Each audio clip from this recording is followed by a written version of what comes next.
Hello दोस्तों, नमस्कार। आपका स्वागत है आपके अपने चैनल हिंदी हब ऑफिशियल में। तो आज से दोस्तों हम आचार्य रामचंद्र शुक्ल के इतिहास का शुरुआत करने वाले हैं। जैसा कि आप जानते हैं कि आचार्य शुक्ल का इतिहास हिंदी साहित्य इतिहास के क्षेत्र में मील का पत्थर माना जाता है। पूर्ववर्ती इतिहासों का सार, उत्तरवर्ती इतिहासों का आधार आचार्य शुक्ल का इतिहास है। आज की प्रतियोगी परीक्षाओं के दौर में जितने सवाल शुक्ल के इतिहास से पूछे जाते हैं उतने और किसी से नहीं पूछे जाते। उनकी मान्यताओं को लेकर के, उनकी अवधारणाओं को लेकर के, उनके कथनों को लेकर के और उनके तथ्यों को लेकर के सबसे ज़्यादा सवाल है वो किसी भी परीक्षा में आचार्य शुक्ल के इतिहास से पूछे जाते हैं। जैसा कि आज प्रश्नों का जो स्तर है, जो प्रकार है, जो प्रकृति है, वो तथ्यात्मक की बजाय अवधारणात्मक हो गई है। तो उन अवधारणात्मक प्रश्नों को सही करने के लिए आपको अवधारणाओं को, मान्यताओं को लेकर के समझना होगा और उसके लिए आचार्य शुक्ल जैसे मूर्धन्य विद्वान के इतिहास का अध्ययन आपको करना पड़ेगा।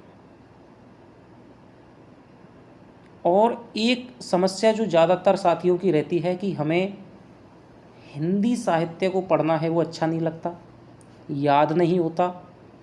तो उसका जो सबसे मुख्य कारण है दोस्तों, वो ये है कि आप उसको गाइड से पढ़ते हैं, किसी कोचिंग के नोट्सों से पढ़ते हैं, जहाँ पर केवल सूखे तथ्य रहते हैं, वहाँ रस की धारा है वो नहीं बहती है। जैसे प्रबंध में और मुक्तक में अंतर होता है, तो आप उसको वस्तुनिष्ठ रूप में पढ़ते हैं। और जब एक बिल्कुल ही किसी विषय से अनजान व्यक्ति है, वो सूखी तथ्यों को पढ़ेगा तो उसे कभी भी उस विषय में रुचि है वो जागृत नहीं हो पाएगी। तो हमारी कक्षा के माध्यम से आचार्य शुक्ल के इतिहास को पढ़ाना आपको एक तो परीक्षाओं में सफलता की अधिक गारंटी प्रदान करेगा, इसके अलावा आपकी रुचि को विशेष रूप से जागृत करने में सहायक होगा। तो अपनी अल्प बुद्धि से, अपनी समझ से जितना भी मैं शुक्ल के इतिहास को समझ पाया हूँ और केवल परीक्षाओं के स्तर को लेकर के, जिस प्रकार के प्रश्न परीक्षाओं में पूछे जाते हैं उनको लेकर के, जो जो सवाल पूछे गए हैं उनको बताते हुए, जो जो आ सकता है उन पर विशेष रूप से ध्यान है वो देते हुए हम आचार्य शुक्ल के इतिहास का अध्ययन करेंगे। और प्रत्येक काल के बाद में प्रश्नोत्तरी भी मैं आपको करवाऊंगा। यदि आपने पिछली कक्षाओं में हमसे पढ़ा है तो आप जानते होंगे कि एक बार पढ़ने पर आपको कहीं पर भी पढ़ने की ज़रूरत नहीं पड़ती है और आपको पूरा पक्का याद कराने की गारंटी है मैं लेता हूँ, बशर्ते आप नियमितता बनाए रखें, नियमित रूप से है कक्षाओं का रिवीजन करें या फिर देखें। तो चलिए शुरुआत करते हैं। जैसा कि आप जानते हैं कि आचार्य जो शुक्ल का इतिहास है वो हमारा 1929 में काशी नागरिक प्रचारणी सभा से है वो निकला था, हिंदी शब्द सागर की भूमिका के रूप में, जिसका नाम था हिंदी साहित्य का विकास। जनवरी 1929 में इसका प्रथम बार प्रकाशन हुआ था। क्योंकि ये पढ़ाते थे वहाँ पर हिंदी साहित्य के इतिहास में बच्चों को बहुत ज़्यादा समस्याएं आती थी, तो इसीलिए इन्होंने क्या है, एक नोट्स के रूप में इसको तैयार किया था। इसके बाद में इन्होंने लगा कि कुछ चीज़ें छूट गई हैं, कुछ चीज़ों पर और अधिक जोर देने की आवश्यकता है, विस्तार करने की आवश्यकता है। तो 1940 में इनका क्या है, दूसरी बार प्रकाशन करवाया। उसके बाद में इनका क्या है, देहांत हो ही गया। तो दूसरा जो संस्करण है वो इनका 1940 में आया। तो चलिए पहले हम इसकी भूमिका पढ़ते हैं कि भूमिका से बहुत ज़्यादा सवाल है वो पूछे जा चुके हैं। कौन कौन से सवाल पूछे गए हैं, पूछे जा रहे हैं, कौन कौन से की संभावना ज़्यादा बनती है, कौन सा कथन इम्पोर्टेंट है, महत्वपूर्ण है, वो मैं आपको बताता हुआ चलूँगा।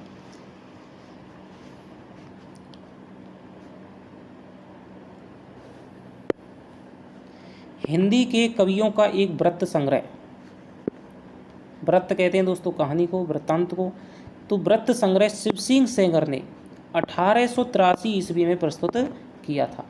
आप जानते हैं कि जो हिंदी साहित्य के इतिहास का जो प्रथम ग्रंथ है वो गारसा दा तासिका दा इस्तवार द लितलित्यूर एंदुये हिंदुस्तानी है, जो 1839 में प्रकाशित हुआ था। इसके अलावा हिंदी में लिखा हुआ, लेकिन जो कौन सा है वो फ्रेंच भाषा में लिखा हुआ है। हिंदी भाषा में लिखा हुआ किसी हिंदी लेखक का प्रथम इतिहास कौन सा है, तो वो है दोस्तों शिव सिंह सेंगर का शिव सिंह सरोज। ठीक है, एक क्वेश्चन तो यहाँ पे ये तैयार हो गया। शिव सिंह सेंगर के इतिहास का ग्रंथ क्या है? शिव सिंह सरोज है, जो 1883 ईस्वी में प्रकाशित हुआ था। और आचार्य शुक्ल ने वृत्त संग्रह किसको कहा है? शिव सिंह सेंगर के इतिहास को वृत्त संग्रह की संज्ञा किसने दी? आचार्य शुक्ल ने। या फिर शुक्ल ने शिव सिंह सेंगर के इतिहास को क्या कहा है? वृत्त संग्रह, कवि वृत्त संग्रह, महाकवि वृत्त संग्रह। ठीक है, तो वो कहा है वृत्त संग्रह कहा है। इसके अलावा एक क्वेश्चन यूँ भी पूछा गया है कि आचार्य शुक्ल ने अपने ग्रंथ की शुरुआत है वो किस इतिहासकार के ग्रंथ से की है? तो वहाँ पर आपको ये है कि शिव सिंह सेंगर के इतिहास के ग्रंथ से की है। उसके पीछे सन 1889 में डॉक्टर अफसर ग्रियरसन ने modern vernacular literature of northern Hindustan,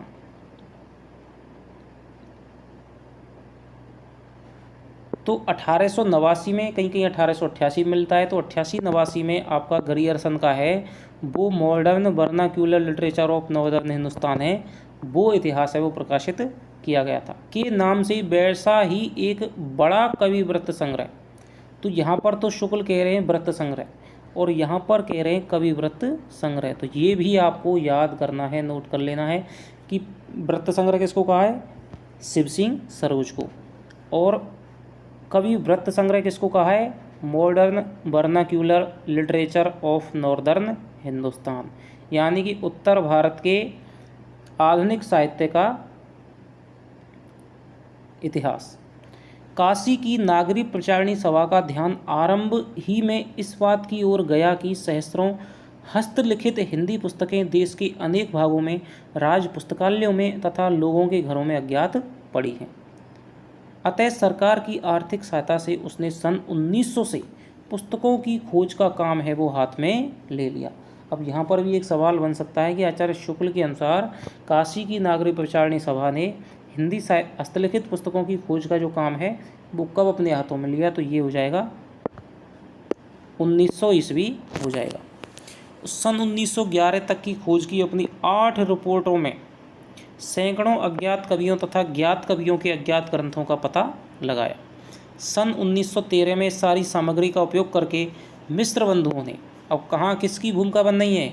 मिश्र बंधुओं के मिश्र बंधु विनोद की, कि किस प्रकार है मिश्र बंधुओं ने अपना जो ग्रंथ है वो लिखा था।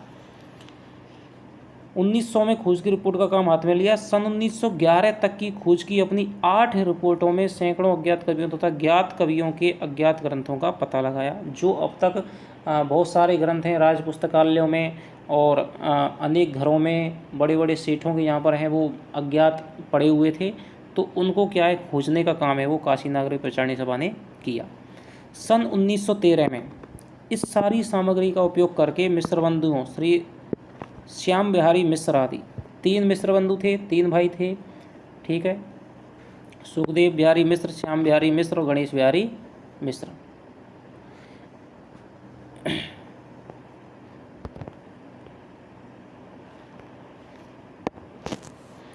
ने अपना बड़ा भारी कवि वृत्त संग्रह मिश्र बंधु विनोद, जिसमें वर्तमान काल के कवियों लेखकों का भी समावेश किया गया है, 3 भागों में प्रकाशित किया।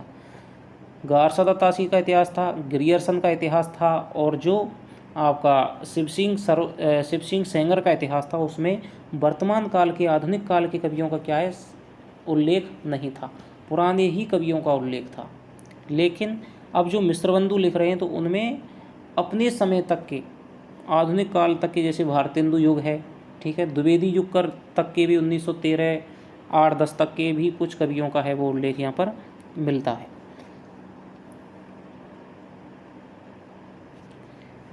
जिसमें वर्तमान काल के कवियों और लेखकों का भी समावेश किया गया है, 3 भागों में प्रकाशित किया गया। 1913 में तो इसका क्या है 3 भाग प्रकाशित हुए थे प्रथम संस्करण में, और इसका जो चौथा भाग है वो इसका 1934 में है, वो प्रकाशित हुआ था। तो यहाँ पर आपको 4-5 क्वेश्चन है वो मिल गए हैं कि सबसे पहले शिव सिंह सेंगर के इतिहास से आचार्य शुक्ल ने अपने इतिहास की शुरुआत की है, भूमिका की। इसके अलावा शिव सिंह सेंगर के इतिहास ग्रंथ का नाम शिव सिंह सरोज 1883 में। 1889 में ग्रियर्सन ने modern vernacular literature of northern Hindustan के नाम से बंगाल एशियाटिक सोसाइटी के नाम से प्रकाशित करवाया था। कभी व्रत संग्रह कहा है ग्रियर्सन के इतिहास को, व्रत संग्रह कहा है शिव सिंह सेंगर के इतिहास को। इसके अलावा 1900 में काशी नागरी प्रचार ने हस्तलिखित खोजों की रिपोर्ट का वो काम अपने हाथों में लिया। 11 तक खोज की अपनी 8 रिपोर्टों के माध्यम से जो अज्ञात पुस्तकें ली थी उनका उपयोग करके 1913 में मिश्र बंधुओं ने अपना इतिहास लिखा था। तो 3 भागों में लिखा, जिसका 1913 में, चौथे भाग का 1934 में प्रकाशन है वो हुआ था। इधर जब से विश्वविद्यालयों में हिंदी की उच्च शिक्षा का विधान हुआ है तब से उसके साहित्य के विचार श्रृंखलाबद्ध इतिहास की आवश्यकता का अनुभव छात्र और अध्यापक दोनों कर रहे थे।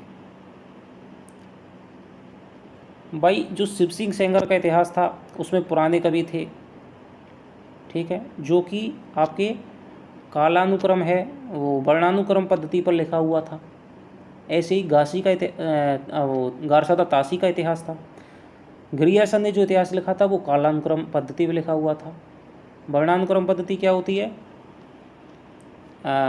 जो अपने हिंदी वर्णमाला के अक्षर हैं उनको लेकर के, अंग्रेजी वर्णमाला के अक्षर को लेकर के, ए है तो पहले ए पे ए वाला कभी आएगा, फिर बी वाला कभी आएगा, फिर सी वाला कभी आएगा, ठीक है, इस प्रकार से लिखे हुए थे। और उनमें क्या एक व्रत संग्रह, उनकी कहानियाँ दी गई थी, कपोल कल्पनाओं पर आधारित जो कहानी सुरती में चली आ रही थी बोध में दी गई थी। एक पढ़ाने के लिए जिस प्रकार के संगत साहित्य की आवश्यकता पड़ती है उस प्रकार का साहित्य है वो नहीं मिलता है। कि किसी कवि के बारे में है, उसकी रचना प्रक्रिया को लेकर के, उसकी रचना की विशेषताओं को लेकर के सामग्री चाहिए, वो किसी भी इतिहास में अब तक के ढंग से नहीं मिलती थी।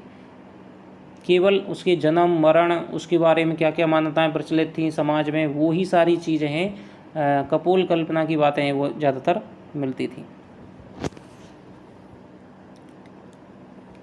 शिक्षित जनता की जिन जिन प्रवृत्तियों के अनुसार हमारे साहित्य के स्वरूप में जो जो परिवर्तन आए हैं, जिन जिन प्रभावों की प्रेरणा से काव्य धारा की भिन्न भिन्न शाखाएं फूटती रही हैं, उन सब के सम्यक निरूपण तथा उनकी दृष्टि से किए हुए सुसंगत काल विभाग के बिना साहित्य के इतिहास का सच्चा अध्ययन कठिन दिखाई पड़ता था। क्या कह रहे हैं कि शिक्षित जनता की जिन जिन प्रवृत्तियों के अनुसार हमारे साहित्य के स्वरूप में जो परिवर्तन आए, पहले आदिकाल था, फिर भक्ति काल था, फिर रीतिकाल आ गया, फिर आधुनिक काल में भारतेंदु युग आ गया, फिर द्विवेदी युग आ गया। यानी कि जैसे जैसे जनता की, वही बात आ रही है जो आचार्य शुक्ल का प्रसिद्ध कथन है कि जब किसी देश का साहित्य वहाँ की जनता की चित्तवृत्ति के अनुसार है वो बदलता है, कि जनता के चित्त की वृत्ति, चित्त की दशा जैसी होती है, चित्त की इच्छा जैसी होती है, साहित्य समाज का दर्पण है। यानी जैसा समाज होता है उसी प्रकार से है वो साहित्य सृजित होता है। तो जो मतलब साहित्यिक स्वरूप में किस किस प्रकार से परिवर्तन आ रहे हैं, कैसी जनता की, भक्ति काल में जनता की कैसी प्रवृत्ति हो गई थी कि भक्ति साहित्य लिखना पड़ा, रीति काल में जनता की कैसी प्रवृत्ति हो गई थी कि रीति साहित्य लिखना पड़ा, फिर भारतेंदु युग में कैसी प्रवृत्ति हो गई थी, क्या हो रहा था कि भारतेंदु युग में इस प्रकार की रचनाएं लिखी गई, ये बात कह रहे हैं। जिन जिन प्रभावों की प्रेरणा से काव्य धारा की भिन्न भिन्न शाखाएं फूटती रही हैं, उन सब की सम्यक निरूपण तथा उनकी दृष्टि में किए हुए सुसंगत काल विभाग के बिना, काल विभाजन है वो भी संगत नहीं था। गारसादा तासी ने काल विभाजन का प्रयास नहीं किया था। सबसे पहला जो काल विभाजन मिलता है वो ग्रियर्सन के इतिहास में मिलता है, और उन्होंने भी बहुत सारे काल विभाजन कालों में बांट दिया था, जिसमें कहीं तो कोई काल दिया ही नहीं है, किसी शताब्दी को छोड़ दिया है। तो कोई भी सुसंगत काल विभाजन है वो हमें नहीं मिलता है, या फिर काल विभाजन बहुत ही क्या है, पेचीदा है। 700-800 वर्षों की संचित 700-800 वर्षों की संचित ग्रंथ राशि सामने लगे हुई थी, पर ऐसी निर्दिष्ट सारणियों की उद्भावना नहीं हुई थी जिनके अनुसार सुगमता से इस प्रभुत सामग्री का वर्गीकरण होता, कि भाई एक ऐसी सारणी हो जिससे हम 1 मिनट में हम ये बता दें कि भाई ऐसे आदिकाल है, ऐसे भक्तिकाल है, ऐसे रीतिकाल है, ऐसे सब आधुनिक काल है। भिन्न भिन्न शाखाओं के हजारों कवियों की केवल कालक्रम से गुथी हुई उपयुक्त व्रतमालाएं साहित्य के इतिहास के अध्याय में कहाँ तक साता पहुँचा सकती थीं। सारे रचना काल को केवल आदि, मध्य, पूर्व, उत्तर इत्यादि खंडों में आंख मूंद कर बांट देना और यह भी ना देखना कि खंड के भीतर क्या आता है और क्या नहीं, किसी व्रत संग्रह को इतिहास नहीं बना सकता। ये साहब आप कथन को नोट कर लीजिए। सारे रचना काल को केवल आदि, मध्य, पूर्व, उत्तर आदि खंडों में आंख मूंद कर बांट देना। आदिकाल, मध्यकाल, पूर्व मध्यकाल, उत्तर मध्यकाल, इस प्रकार आंख मूंद करके किसी भी साहित्य को बांट देना। यूँ नहीं देख रहे हैं कि भाई कोई कवि है वो रीतिकाल में आना चाहिए या फिर भक्ति काल में आना चाहिए, तो आंख मूंद कर बांट देना और यह भी ना देखना कि खंड के भीतर क्या आता है क्या नहीं, किसी व्रत संग्रह को इतिहास नहीं बना सकता। तो यहाँ पर जो आचार्य शुक्ल हैं वो ऊपर के जिन्होंने कहा है व्रत संग्रह, कवि व्रत संग्रह, बड़ा भारी प्रकांड कवि व्रत संग्रह, तो उनको वो खारिज कर देते हैं। किसी व्रत संग्रह को इतिहास नहीं बना सकता, यानी शुक्ल की नज़र में जो ऊपर के हमने 3 इतिहास अभी पढ़े हैं तो वो केवल व्रत संग्रह हैं, कवियों के बारे में जानकारी जुटाई सकती है, लेकिन उनको हिंदी साहित्य का इतिहास कहना अभी भी सही नहीं है।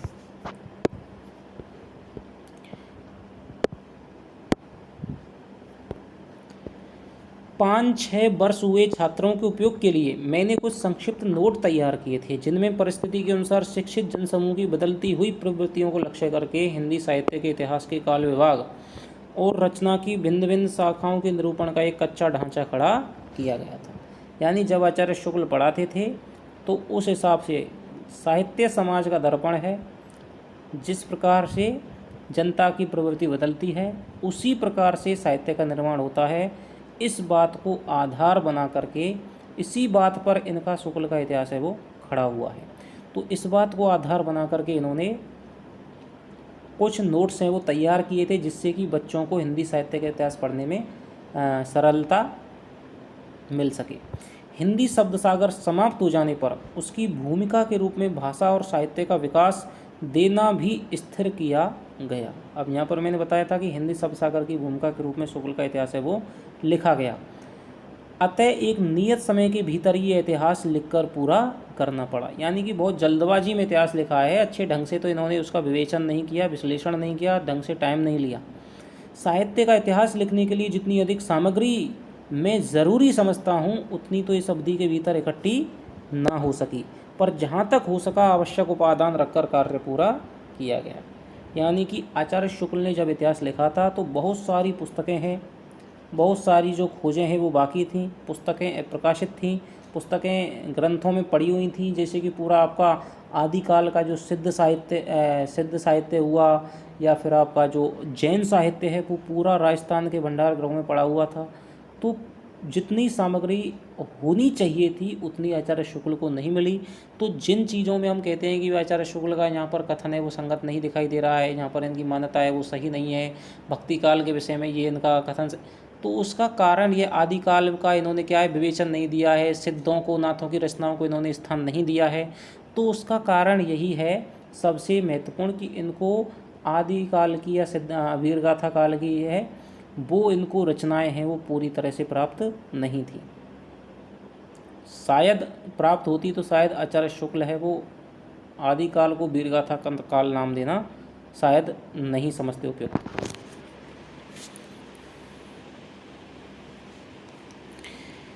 इस पुस्तक में जिस पद्धति का अनुसरण किया गया है उसका थोड़े में उल्लेख कर देना आवश्यक जान पड़ता है। अब यहाँ पर एक बहुत ही महत्वपूर्ण प्रश्न आ रहा है।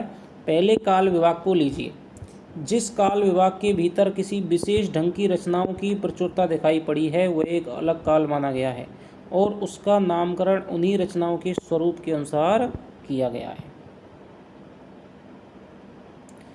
ये प्रश्न आपका पूछा जा चुका है कि आचार्य शुक्ल ने अपने इतिहास में किन पद्धतियों का प्रयोग किया है। तो सबसे पहले तो है रचनाओं की प्रचुरता, किसी काल विशेष में रचनाओं की प्रचुरता, ये इसका पहला कारण है कि जिस काल विभाग के भीतर किसी विशेष ढंग की रचनाओं की प्रचुरता दिखाई पड़ी है वह एक अलग काल माना गया है। कि कालों का नामकरण है वो किस आधार पर किया है कि किसी कोई काल है उसमें विशेष ढंग की रचनाओं की यानी एक जैसी रचनाओं की प्रचुरता, जिसकी संख्या ज़्यादा होगी, जिस प्रकार की रचनाओं की संख्या ज़्यादा होगी तो उसे ही अलग काल माना गया है और उसका नामकरण उन्हीं रचनाओं के स्वरूप के आधार पर किया गया कि वे वीर रस की रचनाएँ हैं, भक्ति रस की रचनाएँ हैं या फिर वे श्रृंगार रस की रचनाएँ हैं। तो इसी आधार पर है वो जिस चीज़ की इसमें प्रधानता होगी, जिस प्रकार की रचनाएँ होगी, रचनाओं का स्वरूप होगा, उसके आधार पर उन्होंने कालों का नामकरण है वो कर दिया गया है। इसी प्रकार काल का एक निर्दिष्ट सामान्य लक्षण भी बनाया जा सकता है कि भाई वीरगाथा काल में वीरता की प्रधानता थी, भक्ति काल में भक्ति की प्रधानता थी, रीति काल में रीति की प्रधानता थी, ठीक है, गद्य काल में गद्य की प्रधानता थी। किसी एक ढंग की रचना की प्रचुरता से अभिप्राय यह है कि दूसरे ढंग की रचनाओं में से चाहे किसी एक ढंग की रचना को लें वह परमाणु में प्रथम के बराबर ना होगी, यह नहीं कि और सब ढंग की रचनाएं मिलकर भी उसके बराबर ना हो। कि मान लो आदि काल में 10 रचनाएं तो वीर रस की हैं, 4 श्रृंगार रस की हैं, 2 भक्ति रस की हैं, 3 शांत रस की हैं और सब 2-3 अलग हैं, ठीक है। तो वीरगाथा काल की 10 रचनाएं हो गई और बाकी की हो गई आपके 10 से ऊपर। तो सब मिलाकर के वीरगाथा काल से ज़्यादा भले ही बैठें लेकिन इसके आधार पे किसी भी नामकरण नहीं किया सकता। शुक्ल कह रहे हैं कि जिस प्रकार की रचनाओं की एक जैसी रचनाओं की अधिकता मिलेगी औरों से, यदि श्रृंगार काल की रचनाएं अधिक होती तो वो उस हिसाब से नामकरण करते हैं। यदि अब औरों से एक जैसी रचनाएं वीरगाथा काल की अधिक हैं, 10 रचनाएं हैं, जबकि और श्रृंगार की न शांत रस की न भक्ति की कोई भी 10 से ज़्यादा नहीं है, इसलिए उन्होंने वीरगाथा काल का नाम है वो 12 रचनाओं के आधार पर किया था। उन्हें लगा कि भाई 12 रचनाएं हैं जिसमें 1-2 श्रृंगार की भी थी, लेकिन वो वीरता की उन्होंने रचनाएं हैं वीर रस की ज़्यादा मानी है। तो 12 रचनाओं के आधार पर उन्होंने वीरगाथा काल है वो नामकरण है वो किया था। जैसे यदि किसी काल में 5 ढंग की रचनाएं 10, 5, 6, 7 और 2 के क्रम में मिलती हैं, ठीक है, कि भाई कोई काल है, मान लो आदि काल है, उसमें किसी काल में 5 ढंग की रचनाएं हैं, यानी एक वीर रस की है, एक भक्ति रस की है, एक श्रृंगार रस की है, एक साहब आपके हास्य रस की है, मान लो एक आपके शांत रस की है। 5 ढंग की रचनाएं 10 हैं, 5 हैं, 6, 7, 2 के क्रम में मिलती हैं, तो जिस ढंग की रचना की 10 पुस्तकें हैं उसकी प्रचुरता कही जाएगी। यानी कि वीर रस की मान लो 10 पुस्तकें हैं तो वीर रस की प्रचुरता है उस काल में। यद्यपि शेष और ढंग की सब पुस्तकें मिलकर 20 हैं, यह तो हुई पहली बात। यानी कि एक बात तो इन्होंने, क्वेश्चन क्या आएगा कि आचार्य शुक्ल ने अपने नाम कालों के नामकरण में किन 2 प्रवृत्तियों का सहारा लिया है। तो एक तो है किसी काल विभाग के बीच में रचनाओं की प्रचुरता, यानी जिस काल के भीतर जिस तरह की रचनाओं की सबसे ज़्यादा संख्या होगी उसके आधार पर इन्होंने कालों का नामकरण है वो किया है। और दूसरी बात है ग्रंथों की प्रसिद्धि, कि मान लो कोई काल में कोई ग्रंथ बहुत ज़्यादा प्रसिद्ध हुआ है तो उसको भी ये ध्यान में रखना पड़ेगा। ग्रंथों की प्रसिद्धि, किसी काल के भीतर जिस एक ढंग के बहुत अधिक ग्रंथ प्रसिद्ध चले जाते हैं, किसी काल के भीतर जिस एक ही ढंग के बहुत अधिक ग्रंथ प्रसिद्ध चले जाते हैं, उस ढंग की रचना उस काल के लक्षण के अंतर्गत मानी जाएगी। यानी कि मान लो वीरगाथा काल में है तो वहाँ पर वीर रस के ग्रंथ हैं वो बहुत ज़्यादा चले जाते हैं, उनकी बहुत ज़्यादा प्रसिद्धि है क्योंकि युद्ध लड़े जाते थे, चारण और भाटों के द्वारा है वो लिखे गए थे।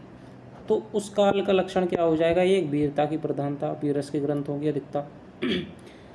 चाहे और दूसरे ढंग की अप्रसिद्ध और साधारण कोटि की बहुत सी पुस्तकें भी इधर उधर कोने में पड़ी मिल जाया करें, लेकिन उनको आधार नहीं बनाया है। प्रसिद्धि भी किसी काल की लोक प्रवृत्ति की प्रतिध्वनि है। प्रसिद्धि भी किसी काल की लोक प्रवृत्ति की प्रतिध्वनि है। यानी कि मान लो किसी समय में कोई रचना बहुत ज़्यादा प्रसिद्ध हो रही है। आदि काल में चंद्रवरदाई का पृथ्वीराज रासो है, वीर रस की रचनाएँ है। अमीर खुसरो का साहित्य है। तो लोक प्रवृत्ति यानी लोक की क्या प्रवृत्ति है, उसकी प्रतिध्वनि होती है किसी काल में जो प्रसिद्ध रचनाएं हैं कि भाई समाज है वो ये चाहता था, ये डिमांड करता था, ये मांग करता था, इसलिए वो प्रसिद्ध ही यूँ हुई क्योंकि समाज में उनकी ज़्यादा डिमांड थी। सारांश यह है कि इन दोनों बातों की ओर ध्यान रखकर काल विभागों का नामकरण किया गया है। तो इस पूरे आपके गद्यांश में आपका एक प्रश्न तैयार हुआ है कि आचार्य शुक्ल ने अपने कालों के नामकरण में किन दो प्रवृत्तियों का सहारा लिया है। तो सबसे पहले किसी काल विशेष में ग्रंथों की प्रचुरता, एक जैसी रचनाओं की प्रचुरता, और दूसरा है ग्रंथों की प्रसिद्धि। तो दो चीज़ों को इन्होंने काम में लिया है। आदिकाल का नाम मैंने वीरगाथा काल रखा है। अब देखो क्या कह रहे हैं, आदिकाल का नाम मैंने वीरगाथा काल है वो रखा है।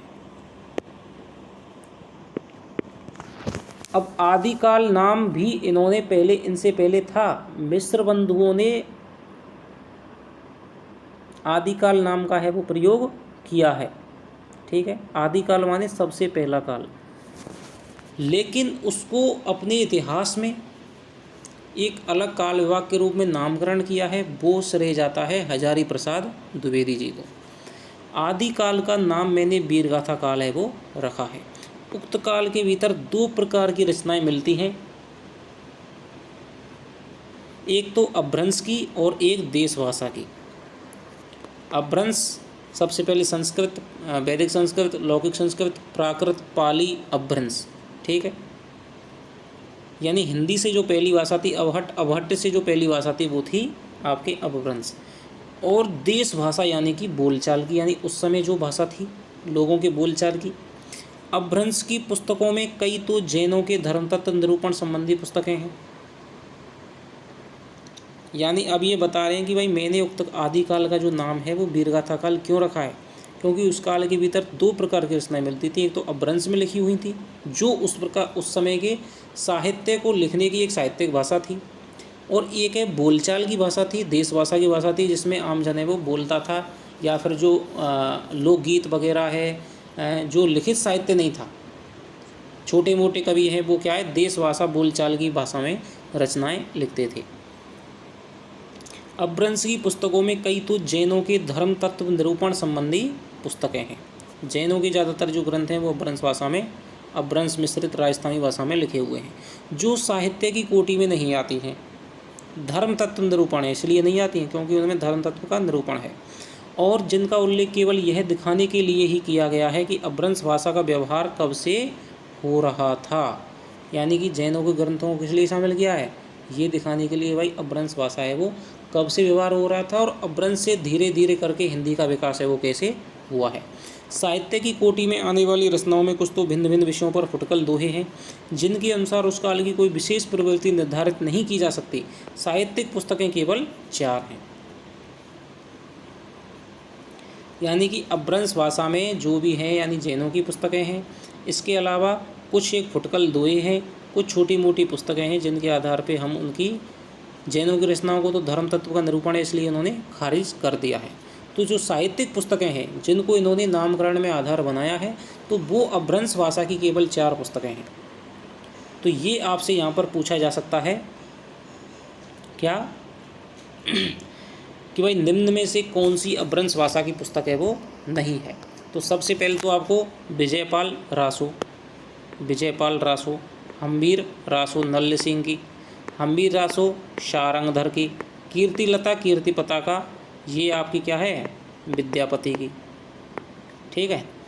देश भाषा काव्य की 8 पुस्तकें प्रसिद्ध हैं, यानी 4 तो आपके अपभ्रंश की पुस्तकें हैं शुक्ल के अनुसार, और देश भाषा यानी आमजान की बोलचाल की भाषा हैं आपके 8 पुस्तकें प्रसिद्ध हैं। खुमान रासो दलपति विजय की, बीसलदेव रासो पृथ्वीराज रासो, जयचंद प्रकाश, जय मयंक, जसचंद्र का, परमाल रासो, खुसरो की पहेलियाँ और विद्यापति की पदावली। तो 8 और 4 यानी कि 12 पुस्तकों को आधार बना करके आचार्य शुक्ल ने अपने इतिहास में आदिकाल का जो नाम है वो वीरगाथा काल किया है।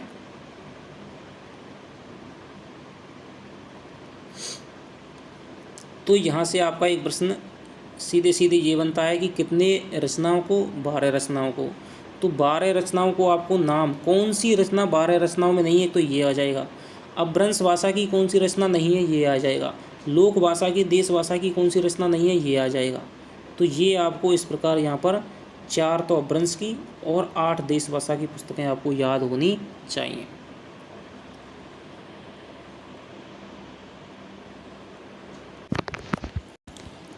तो ये आपको 12 पुस्तकें वो आपको याद होनी चाहिए। चलिए आगे चलते हैं।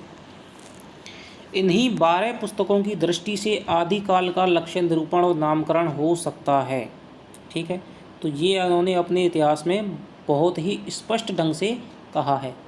तो अब आपको समझ में आ रहा होगा कि जिस तरह से हम पढ़ रहे हैं तो कितने विस्तार के साथ में हम वहाँ तो जो पढ़ते हैं कि भाई आचार्य शुक्ल ने 12 पुस्तकों को लेकर के केवल हिंदी साहित्य के इतिहास का नाम वीरगाथा काल रखा है, या फिर इतना ही पढ़ते हैं कोचिंगों में तो भाई आदिकाल वीरगाथा काल है वो नाम किसने दिया है, वो आचार्य शुक्ल ने दिया है।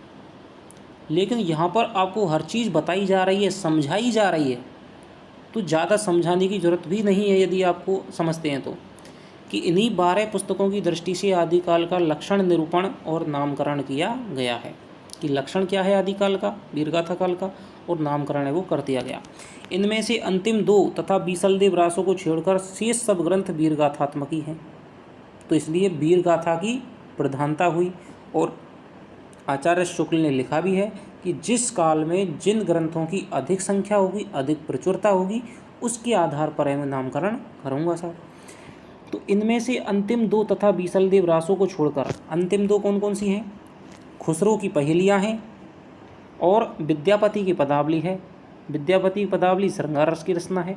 खुसरो की पहेलियाँ हैं वो हास्य की, मनोरंजन की या फिर आपके शांतरस की रचनाएं हैं। इसके अलावा आपके बीसलदेव रासो है उसमें भी श्रृंगार और वीर रस का संयुक्त मिश्रण है।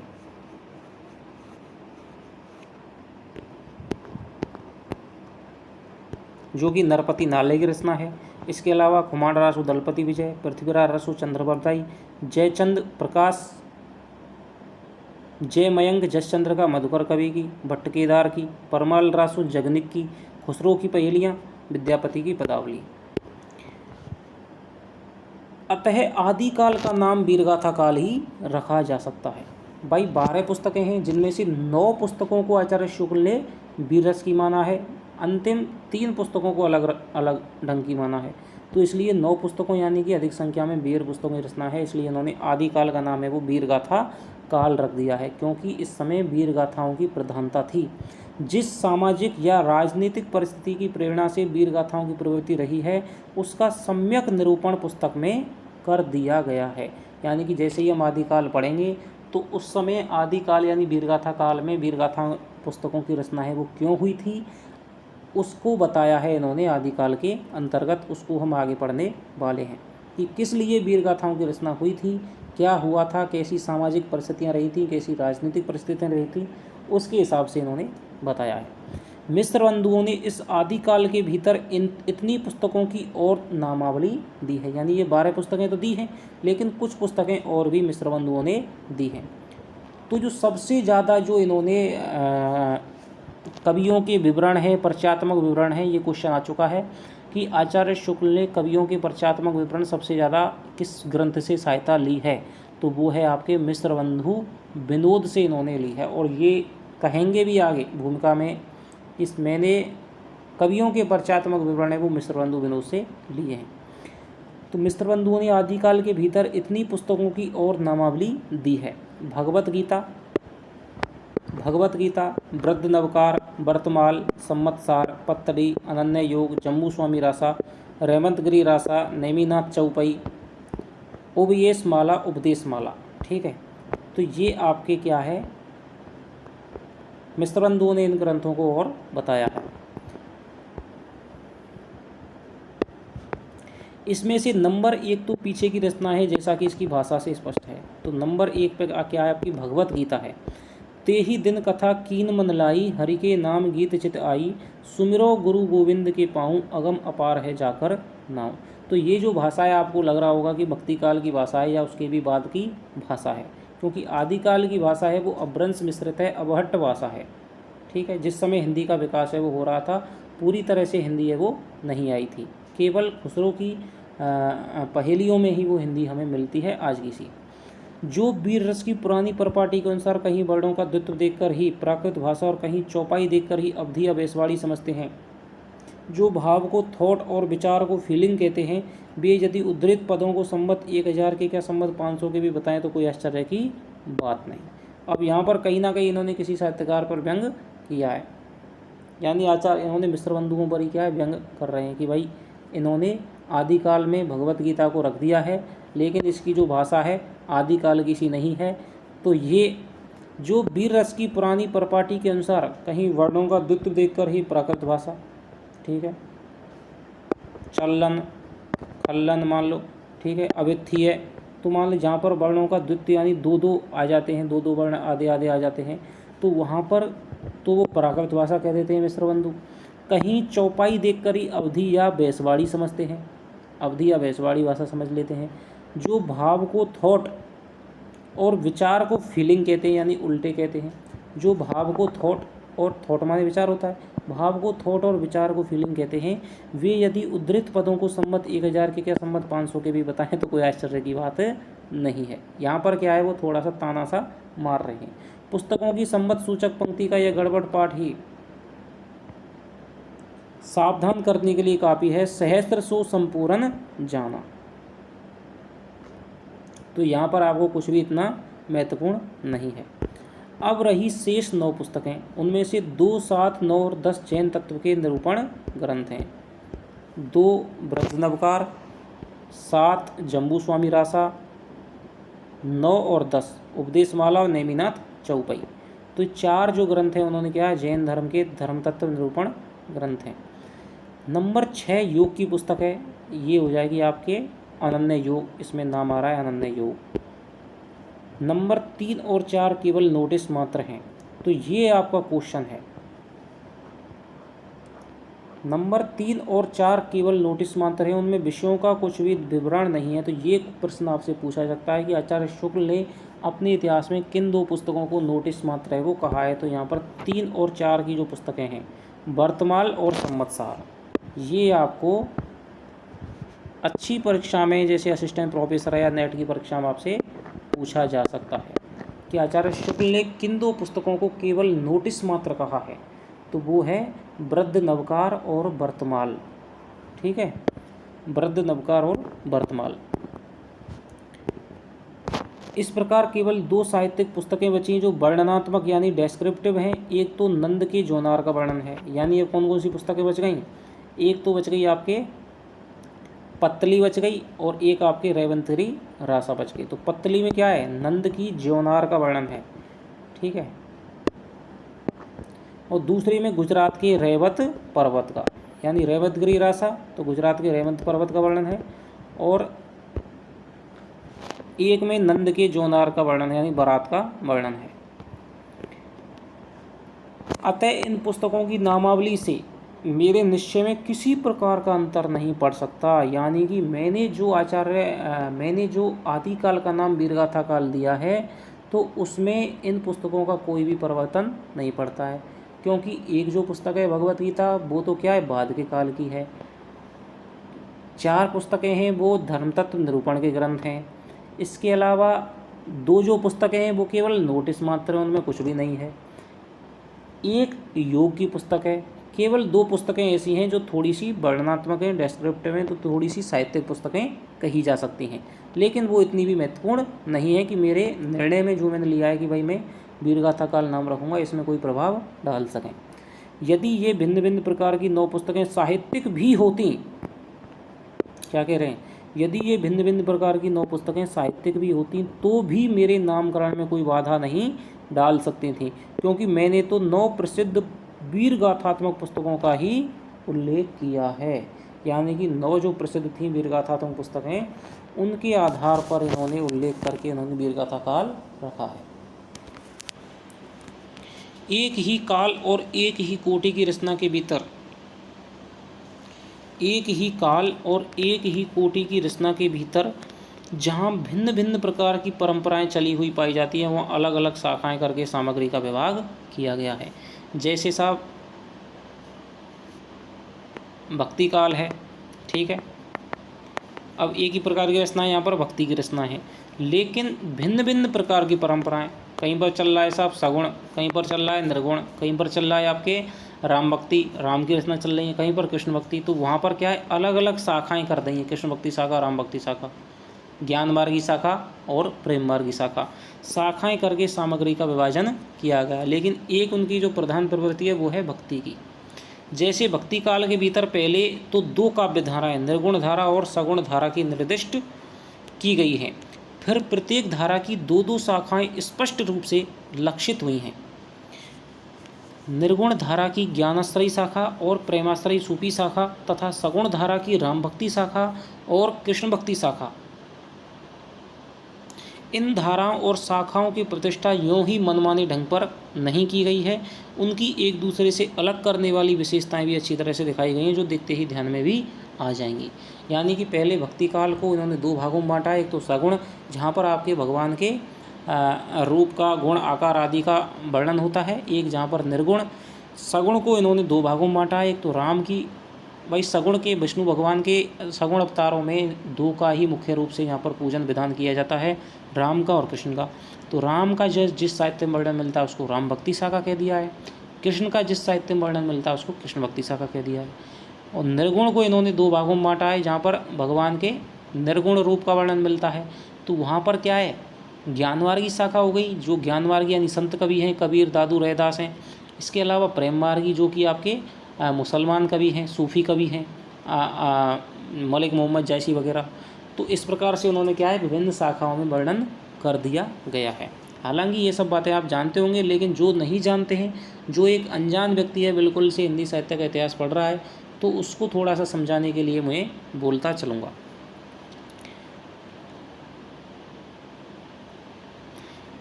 रीति काल के भीतर रीतिबद्ध की जो परंपरा चली है, उसका विभाग करने का कोई संगत आधार मुझे नहीं मिला है। यानी कि रीतिबद्ध धारा को इन्होंने नहीं बांटा है।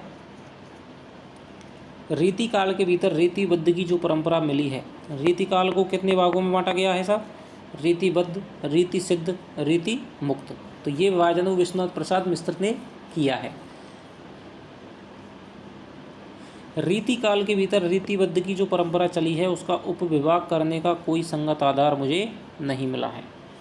रचना के स्वरूप आदि में कोई स्पष्ट भेद निरूपित किए बिना विभाग कैसे किया जा सकता है। रचना के स्वरूप आदि में कोई स्पष्ट भेद निरूपित किए बिना विभाग, यानी कि ये वैसे ही विभाग नहीं कर रहे हैं, वैसे ही कालों का नामकरण नहीं कर रहे हैं, उसका एक उपयुक्त तर्क भी देते हैं। किसी काल विस्तार को लेकर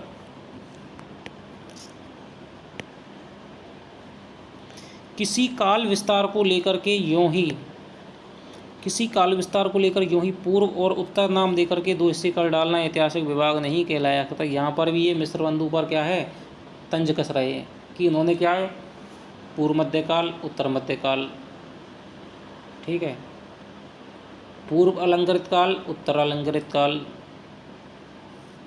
तो इस प्रकार से उन्होंने क्या काल विभाजन किया है। तो किसी काल विस्तार को लेकर यूं ही वैसे ही पूर्व कि भाई इतना तो ये पूर्व हो गया, ये उत्तर हो गया, उत्तर और पूर्व 2 हिस्से कर डालना ऐतिहासिक विभाग नहीं कहला सकता।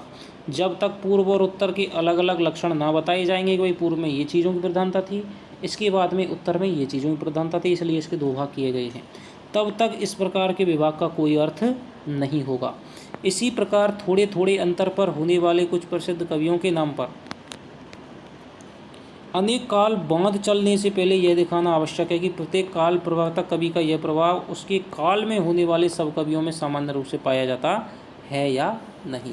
भाई किसी कवि की प्रसिद्धि हो गई थोड़ी सी, उसके मतलब उसके आधार पे आपने काल विभाजन कर दिया, ठीक है, जैसा कि ग्रियर्सन ने किया है, ठीक है।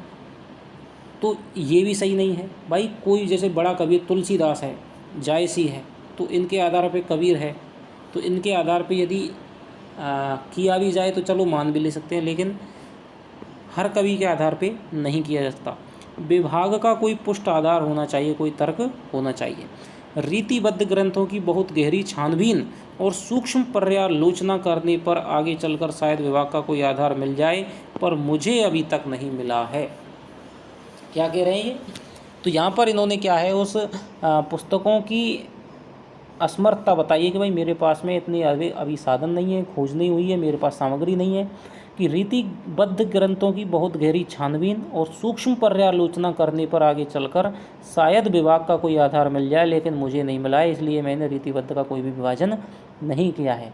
ना तो मैंने अभी इतना अधिक सूक्ष्म पर्यालोचना के लिए मेरे पास समय था, और ना ही मेरे पास में प्रभूत सामग्री थी जिसके आधार पर मैं रीतिबद्ध का गहन अध्ययन कर पाता और इसका विभाग में कर पाता।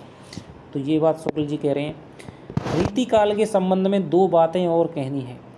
तो ये दोस्तों आपको समझ लेना है कि आचार्य शुक्ल की एक एक कथन, एक एक जो बात कह रही है वो वैसे ही नहीं कही जा रही है, उसको समझना है। इसीलिए मैं आपको पढ़ा रहा हूँ कि इसको समझने के लिए भी एक समझ की आवश्यकता पड़ती है।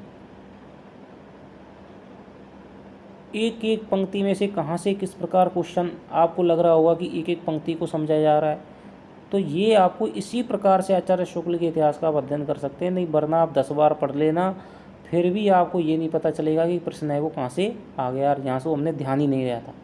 तो हर पंक्ति की विस्तार से व्याख्या बहुत करी जा सकती है, लेकिन जिस तरह का प्लेटफॉर्म है उसके हिसाब से ही मैं यहाँ पर आपको बता रहा हूँ। रीतिकाल के संबंध में दो बातें और कहनी है। इस काल के कवियों के परिचयात्मक वृत्तों की छानबीन में मैं अधिक प्रवृत्त नहीं हुआ हूँ। इस काल के कवियों के परिचयात्मक वृत्तों की छानबीन में मैं अधिक प्रवृत्त नहीं हुआ हूँ, क्योंकि मेरा उद्देश्य अपने साहित्य के इतिहास का एक पक्का और व्यवस्थित ढांचा खड़ा करना था, ना कि कवि कीर्तन करना। मैंने साहब ये नहीं किया है कि रीतिकाल के कवि हैं तो उनका मैंने क्या ये जन्म हुआ था, ये मरण हुआ था, इनकी वंशावली दे दी है, इसके बारे में ये कहानी प्रसिद्ध थी, इसके बारे में ये कहानी प्रसिद्ध थी, इस प्रकार का मैंने उन्होंने परिचय में ज़्यादा मैं छानबीन नहीं की है। तो जो परिचय मुझे मिश्रबंधु, विनोद आदि पुराने ग्रंथों से मिले हैं उनके आधार पर ही मैंने वो परिचय दे दिए हैं। इसलिए दोस्तों क्या है कि नए ग्रंथों में नगेंद्र का ग्रंथ है, हजारी प्रसाद द्विवेदी का ग्रंथ है और आपके शुक्ल का ग्रंथ है, तो इनमें क्या है, इसीलिए इनमें जन्म के आधार पे डेटों में क्या है यहाँ पर जो ईस्वी है या फिर संवत है उसमें यहाँ पर क्या है थोड़ा सा अंतर मिलता है। इसलिए आचार्य शुक्ल की जो आपकी कुछ डेटें होंगी वो ही आपको मैं याद करवाऊंगा, जो पक्की होंगी, जो प्रमाणिक होंगी। नहीं तो यहाँ से क्या है प्रश्न है वो कम पूछने के चांस रहते हैं, क्योंकि यहाँ पर अलग अलग विद्वानों के अनुसार अलग अलग बताई गई है, इसलिए वो क्वेश्चन है वो डिलीट होने की संभावना ज़्यादा रहती है। रीतिकाल ना कि कवि कीर्तन करना, अतः कवियों के परिचयात्मक विवरण मैंने प्राय मिश्रबंधु विनोद से ही लिए हैं। तो ये बात मैंने आपसे कही थी कि ये बात कहेंगे कवियों के परिचयात्मक विवरण, रीतिकाल के कवियों के परिचयात्मक विवरण, और ज़्यादातर के और भी कई कवि हैं लेकिन रीतिकाल के जो कवि हैं उनके परिचयात्मक विवरण हैं वो इन्होंने क्या है मिश्रबंधु विनोद से उठा लिए हैं सीधे सीधे। कहीं कुछ कवियों के विवरणों में मैंने परिवर्तन और परिष्कार भी किया है। कुछ एक कवि हैं जैसे ठाकुर, दीनदयाल गिरी, राम सहाय, रसिक गोविंद के विवरणों में। यहाँ पर यदि कोई बहुत ही ज़्यादा गहराई से पूछे तो यहाँ पर भी ये क्वेश्चन पूछा जा सकता है। यदि कुछ कवियों के नाम छूट गए या किसी कवि की किसी मिली हुई पुस्तक का उल्लेख नहीं हुआ तो इसमें मेरी कोई बड़ी उद्देश्य हानि नहीं हुई है, क्योंकि जो जो महत्वपूर्ण कवि थे उनका मैंने विवेचन कर दिया है। इस काल के भीतर मैंने जितने कवि लिए हैं या जितने ग्रंथों के नाम दिए हैं उतने भी ज़रूरत से ज़्यादा मालूम हो रहे हैं, यानी इस काल के भीतर। अब यहाँ पर ये प्रश्न पूछा सकता है कि इस काल के भीतर मैंने जितने कवि लिए हैं या जितने ग्रंथों के नाम दिए हैं उतने भी ज़रूरत से ज़्यादा मालूम हो रहे हैं, तो किस काल की बात आचार्य रामचंद्र शुक्ल कर रहे हैं? तो वो अपने रीतिकाल की कर रहे हैं। तो भूमिका दोस्तों छोटी होती है तो उसमें से बहुत गहराई से भी क्वेश्चन बनने की संभावना है वो रहती है। रीतिकाल या और किसी काल के कवियों की साहित्यिक विशेषताओं के संबंध में मैंने जो संक्षिप्त विचार प्रकट किए हैं वे दिग्दर्शन मात्र के लिए ही। रीतिकाल या और किसी काल के कवियों की साहित्यिक विशेषताओं के संबंध में मैंने जो संक्षिप्त विचार प्रकट किए वे दिग्दर्शन मात्र के लिए ही हैं। इतिहास की पुस्तक में किसी कवि की पूरी तो क्या, यानी वो केवल क्या है थोड़े से दर्शन मात्र के लिए, उनकी क्या है पूरी तरह से आलोचना, पूरी तरह से विवेचन, पूरी तरह से विश्लेषण उनका नहीं हो पाया है, क्योंकि ये पुस्तक क्या है साहित्य के इतिहास के विद्यार्थियों के लिए संक्षिप्त रूप में थी।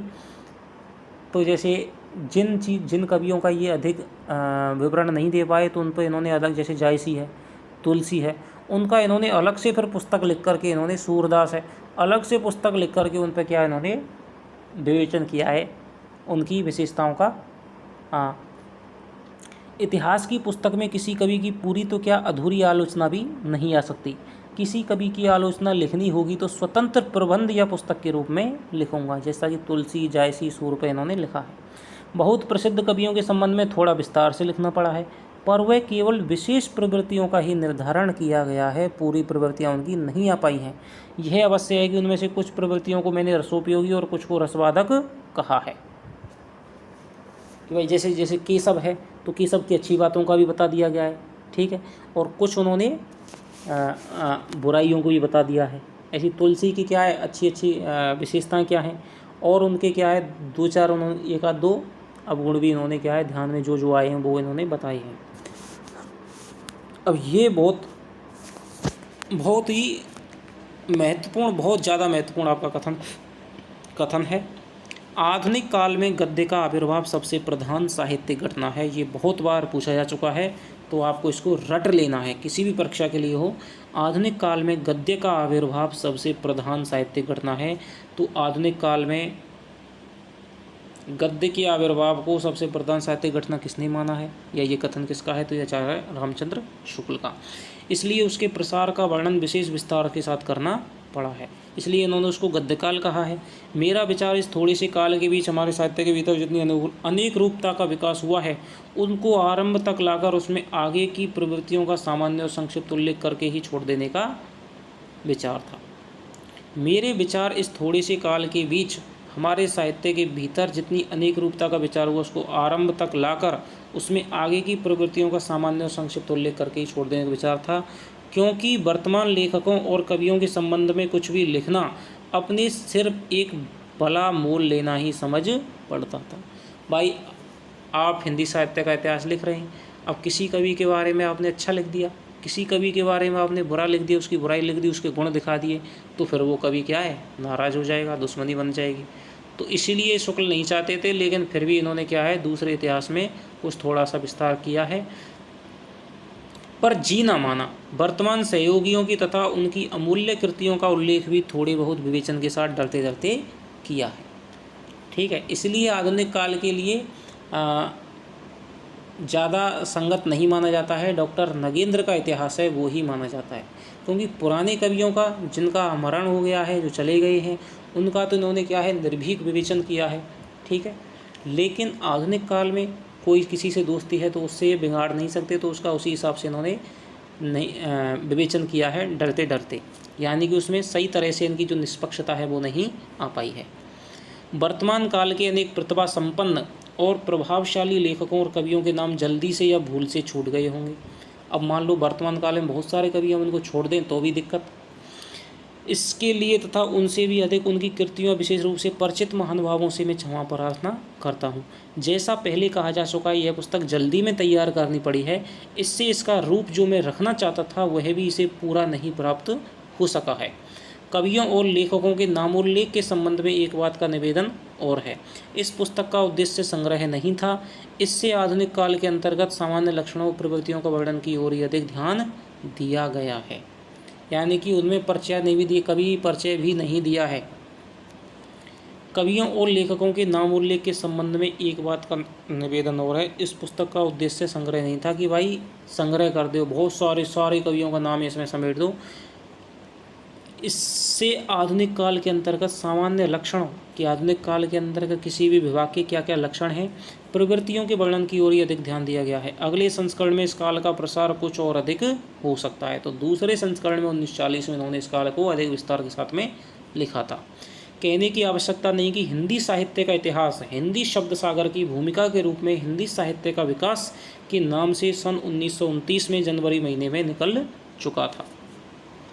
इस अलग पुस्तकाकार संस्करण में बहुत सी बातें बढ़ाई गई हैं। तो ये सारे आपके क्या हैं, हिंदी शब्द सागर की भूमिका के रूप में हिंदी साहित्य का विकास नाम था। 1929 में पहला संस्करण प्राप्त हुआ था, 1940 में द्वितीय संस्करण हुआ था। ये सारे आपके बहुत ही इंपॉर्टेंट प्रश्न हैं। इस प्रकार पुस्तकाकार संस्करण में बहुत सी बातें बढ़ाई गई हैं, विशेषतः आदि और अंत में, यानी कि आदिकाल में और सब आपके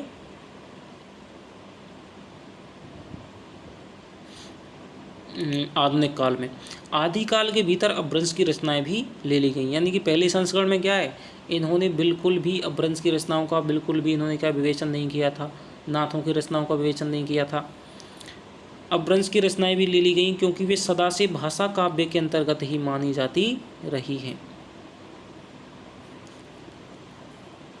कवि परंपरा के बीच प्रचलित जनश्रुति कई ऐसे भाषा काव्यों के नाम गिनाती चली आई है जो अपभ्रंश में, जैसे कुमारपाल चरित, सारंगधर, हम्मीर रासो। ठीक है, तो उन रचनाओं को भी इन्होंने क्या थोड़ा सा विवेचित कर दिया है, जिससे कि उत्तरवर्ती हिंदी के विकास की परंपरा को समझने में सहायता मिलेगी। किस किस प्रकार के साथ इस प्रकार की प्रवृत्तियाँ थीं, इससे इन चीज़ों का विकास हुआ। ठीक है, जैसे सिद्ध हैं, नाथ हैं, इनका यदि विवेचन नहीं करेंगे तो बताओ कबीर दास को हम कैसे पढ़ेंगे। कबीर में क्या मिलता है, सिद्ध और नाथों की परंपराओं का विकास ही तो मिलता है। ठीक है, तो इसलिए इन्होंने क्या है, इन चीज़ों का थोड़ा सा क्या है, 8-10 साल में थोड़ी सी खोज और हो गई, थोड़ी जानकारी और हुई, तो उसके आधार पर इन्होंने उन चीज़ों का विवेचन है वो कर दिया था। कवि परंपरा के बीच हम्मीर रासू का पता नहीं है, पर प्राकृत पिंगल सूत्र उलटते पलटते मुझे हम्मीर के युद्धों के वर्णन वाले कई बहुत ही ओजस्वी पद्य छंदों के उदाहरण में मिले। मुझे पूर्ण निश्चय हो गया कि ये पद सारंगधर के प्रसिद्ध हम्मीर रासों के ही हैं। तो ये आपसे क्वेश्चन पूछा जाता है कि हम्मीर रासों की कल्पना शुक्ल ने किस ग्रंथ को उलटते पलटते की थी। तो ये है प्राकृत पिंगल सूत्र में इन्होंने क्या है, कुछ दोहे हम्मीर के मिल गए युद्ध के वर्णन के, वो आगे बताए गए हैं। तो उनके आधार पर इन्होंने कल्पना की थी कि हम सारंगधर के प्रसिद्ध हम्मीर रासों के ये छंद हैं, और हम्मीर रासों वास्तविक रूप में उन्हें उपलब्ध नहीं था। आधुनिक काल के अंत में वर्तमान काल की कुछ विशेष प्रवृत्तियों के वर्णन को थोड़ा और पल्लवित इसलिए करना पड़ा, जिससे उन प्रवृत्तियों के मूल का ठीक ठीक पता केवल हिंदी पढ़ने वाले को भी हो जाए, वे धोखे में ना रहकर स्वतंत्र विचार में समर्थ हों। मिश्र बंधुओं के प्रकांड कविव्रत संग्रह, तो कविव्रत संग्रह, बड़ा कविव्रत संग्रह और प्रकांड कविव्रत संग्रह। मिश्र बंधु विनोद का उल्लेख हो चुका है। रीतिकाल के कवियों का परिचय लिखने में मैंने प्राय उक्त ग्रंथ से विवरण लिए हैं। दोबारा बात कह रहे हैं, ये क्वेश्चन आ चुका है, इंपोर्टेंट क्वेश्चन है। रीतिकाल के कवियों का परिचय लिखने में मैंने प्राय उक्त ग्रंथ से ही विवरण लिए हैं। अतः आधुनिक शिष्टता के अनुसार उनके उत्साही और परिश्रमी संकलनकर्ताओं को धन्यवाद में बहुत देना जरूरी समझता हूँ। तो शुक्ल ने परिश्रमी संकलनकर्ता किसे कहा है, ये भी प्रश्न आ चुका है। आचार्य शुक्ल ने उत्साही और परिश्रमी संकलनकर्ता किसे कहा है, तो वो कहा है मिश्र बंधुओं को। हिंदी पुस्तकों की खोज की रिपोर्टों, तो ये इसलिए ज़्यादा बोलना पड़ रहा है क्योंकि दोस्तों हर लाइन इम्पोर्टेंट है, हर लाइन में क्वेश्चन है।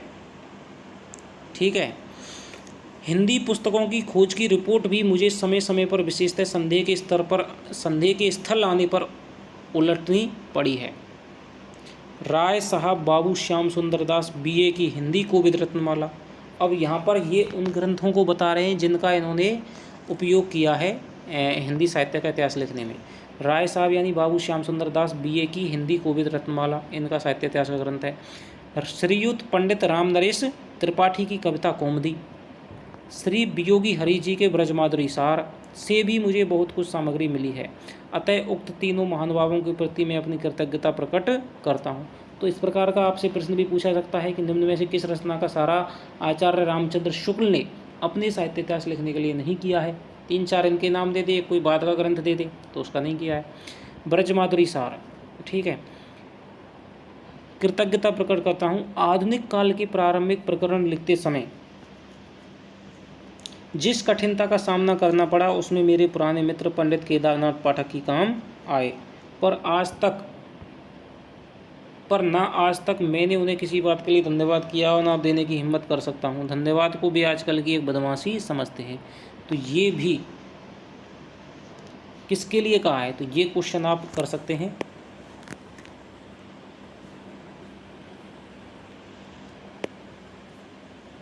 कि धन्यवाद को वे आजकल की बदमाशी समझते हैं। आचार्य शुक्ल का यह किस ओर संकेत है, किस व्यक्ति की ओर संकेत है? श्याम सुंदर दास की ओर, वियोगी हरि की ओर, इसके अलावा राम नरेश त्रिपाठी की ओर या केदारनाथ पाठक की ओर। तो यहाँ पर केदारनाथ पाठक है। ये क्वेश्चन आ सकता है कि आधुनिक काल के प्रारंभिक प्रकरण लिखते समय शुक्ल की कठिनाई का निवारण में कौन सहयोगी थे? तो वो थे केदारनाथ पाठक। इस कार्य में मुझसे जो भूलें हुई हैं उनके सुधार की, जो त्रुटियां रह गई हैं उनकी पूर्ति की, जो अपराध बन पड़े हैं उनकी क्षमा की पूरी आशा करके ही मैं अपने श्रम से कुछ संतोष लाभ कर सकता हूँ। काशी में आषाढ़ शुक्ल 5 संवत 1986 यानी कि 1929 ईस्वी में आचार्य रामचंद्र शुक्ल ने यह भूमिका लिखी है। इसके अलावा द्वितीय संस्करण है, उसको भी हम थोड़ा सा पढ़ लेते हैं, छोटा सा है। संशोधित और परिवर्तित संस्करण के संबंध में 2 बातें। कई संस्करणों के उपरांत इस पुस्तक के परिमार्जन का पहला अवसर मिला है, जिसमें कुछ आवश्यक संशोधन के अतिरिक्त बहुत सी बातें बढ़ानी पड़ी हैं।